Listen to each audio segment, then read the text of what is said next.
Some might say that if our personnel go through it in SERE school, what's wrong with doing it to detainees? Well, our personnel are students, and they can call off the training at any time. SERE techniques are based on abusive tactics used by our enemies. If we use those same techniques offensively against detainees, it says to the world that they have America's stamp of approval. That puts our troops at greater risk of being abused if they're captured. These also indicate that the influence of the Secretary's approval of aggressive interrogation technique. Now, the guidance that was provided during this period of time, I think, will go down in history as some of the most irresponsible and short-sighted legal analysis ever provided to our nation's military and intelligence communities.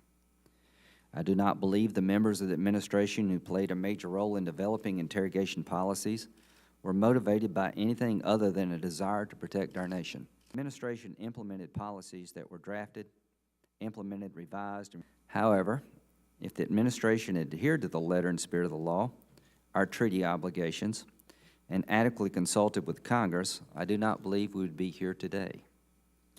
It is important that we all understand and agree that the high ground in this war against Islamic extremism is the moral high ground. What we'll do is we'll start, I think, with Lieutenant Colonel Beaver first, followed by Rear Admiral. If my legal opinion was wrong, then I regret the error very much.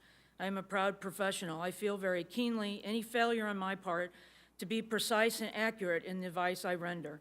I freely accept sincere dissent and criticism, but there is something very important that I will never have to regret. At a time of great stress and danger, I tried to do everything in my lawful power to protect the American people. Thank you. Great. I don't know why everybody else is taking that. Abuse of detainees has never been, is not, and will never be the policy of this government.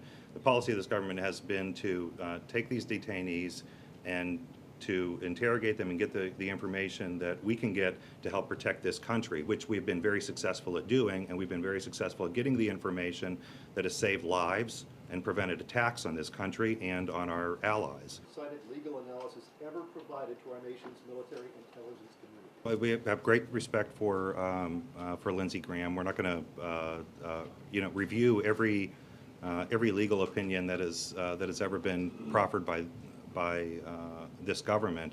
I'm telling you what our policy has been to deal with these detainees humanely, get the information from them that we can to protect this country, and as we've been working through the process with Congress and putting in place laws to deal with them in a legal way. Logistical support that they need. A lot of lessons